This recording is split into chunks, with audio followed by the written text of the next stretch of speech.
So apparently this is a very hot topic, so I'm going to show you guys exactly how to become a Pokemon vendor starting from day one and what you need to do. Some people are actually willing to pay $2,500, but guess what? All this is going to be provided to you completely for free. All I ask is you like, comment, subscribe, and let me know down below what other topics and questions you may have, and maybe we'll address it in another video. Let's break it down. So the very first thing you're going to do is you're going to figure out where a card show is and if they have tables. So the way you do that, Google it. So what you're going to do is you're just going to type in city, state, and just card show. Google that and you'll probably find a good database. For here, there's Texas, and Texas is called Texas Card Database or whatever. And so you're going to find out every show pretty much for the next few months, booked out every single weekend. Luckily for you as a vendor that's starting out, there's a show pretty much every weekend. So you're not going to have a problem trying to find one.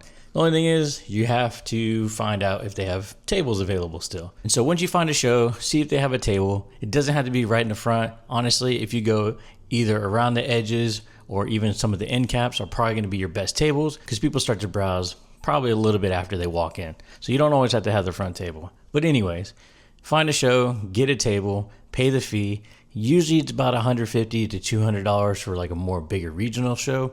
But if you're lucky, you can probably find like maybe a one-day show to where you can probably end up paying only about $120. Or if you're even smaller, you might be able to find an LGS that does it, or even just a small like mom and pop show to where there's like maybe 20 to 50 tables, and it's only maybe like 80 to $100. Depending on the size of your city, you might be able to find a few of those. So definitely check it out. Once you find a show, once you get a table, the next thing you're going to do, supplies. You got to have supplies. So start figuring out what you need.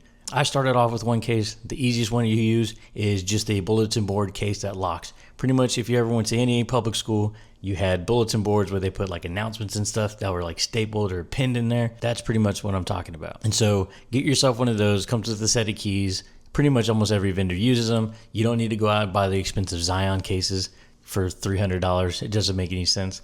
I think those things cost like maybe $70, $80 for a decent sized one.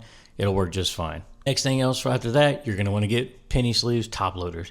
Literally, you can buy these as bundle options on Amazon for probably like $15. You get maybe like 500 of each or something like that. Just grab a whole bunch of them. You'll be just fine. The next thing you're going to do is get yourself some little pricing stickers just like this.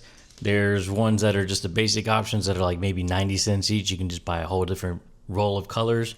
If you want to pay a little bit more to kind of get the ones without the residue that's left behind, I think it's like an extra $1 or $2 for the whole set. So you pick and choose what you want. And outside of that, you just get yourself like maybe some team bags. Great if you have graded card sleeves. Another good thing that I like to use is bringing extra ETB cases and booster box display protective cases just in case people are walking around, and you can kind of catch a little bit of a sale there. I sell them for like $5 at the show, and it's probably a good idea because a lot of vendors don't have those, and people are going to walk around that are paying, $150 for an ETB. They're going to want to protect it, especially if it's a personal collection item. So I typically have those on hand. And of course, you're going to get yourself some binders. You don't have to always get like the nice Vault X binders or anything like that. I mean, honestly, you can buy like the cheap $5 binders. I use these just for the modern. The bigger ones are for my vintage, but it really just depends on how many cards you have. But a binder's a binder. People are just going to flip through it anyway, so don't go all fancy with that either. And honestly, that's just about it for like the basics. Now, of course, you can get fancy. You get a camera setup. You can get a microphone if you're trying to make content, whatever. But we're just going to cover seriously just the basics just to get you started. So that way, maybe you can add some of this stuff later on once you get comfortable. Next, of course, is going to be inventory. How are you going to get inventory? Well, you do what most people do. At least for me, it was a good idea for me to get started with just my personal collection. I had some sealed that I've had for years, and I also had a lot of singles, as well as some vintage I was laying around from like first edition sets from the early Wizards of the Coast. So just use your personal collection, especially if it's like duplicates and stuff that you're not really connected to. It's a great way to get started, so that way you're not paying cash up front to just try to push money into this entire hobby just to get some inventory. Literally just use what you have. I started off with about $1,000 worth of singles and maybe like $1,500 to $2,000 in sealed. I didn't have to put an extra $1 into the business at that time. So figure out what works best for you and just go from there. You don't need a lot, I promise. Another important thing is you're going to have to know how to price cards. The easiest is going to be always modern. So you're going to want to use TCG Player. Shiny app is one of the ones I use just because it's quick. But literally figure out what works best for you. If you're into slabs, Hard Ladder is pretty much the standard, but you can also use Alt if you need to, or even like 130 point if you're looking up like best offers from eBay. But seriously, pricing cards is going to be one of the main things you have to do. And so you're going to have to get ahead of that and figure some of the ones that work best for you. For me, the best one I use is Shiny app.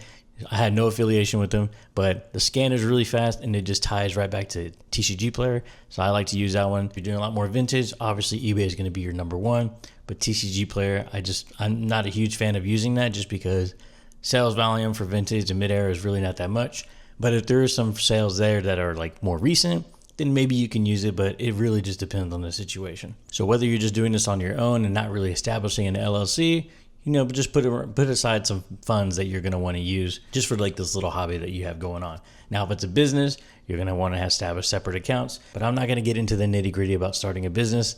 That's going to be handled for some other people because I'm not going to dive into that. If you really want to walk through on how to start a business, go to Pokemoncards. He has an entire playlist on just how to start a business. So I would definitely go check that out. But yeah, just figure out how much cash do you feel like you need. Again, you don't need a whole lot to get started, but if collections come up to you, you at least have some funds ready to go. And the last one's kind of optional. It really just depends on what you're trying to do, but I would definitely try to figure out if you're going to do this as a business, come up with a name, a logo, or just kind of anything to build a brand. So once you come up with a business name or just a name that you'd rather be associated with, pretty much want to go to every single social media site and secure that name as best as you can. Instagram, Facebook, TikTok. If you plan on doing like Whatnot or Drip, go on there and make an account and just secure that name so that way no one else can get it and it's pretty much locked in as yours for whenever you decide to use it. There's a huge backlash on a couple creators that decided to charge for this type of information. I've been doing this for well over a year now, and I'm moderately successful. I just want to give you a little bit of knowledge and some help to help guide you along to try to help you become a little bit more successful, and tips and tricks that help me along the way. So that was about it. It was just a quick overview on how to get started as a Pokemon card vendor and some of the things that you're going to need to get started, as well as securing your first table and getting things ready to go. So hopefully all that was helpful. Stay tuned for the next video because I'm going to keep going through all these different steps that help me along the way and guide you along on this journey. Thanks again for tuning in. I'll see you guys next time.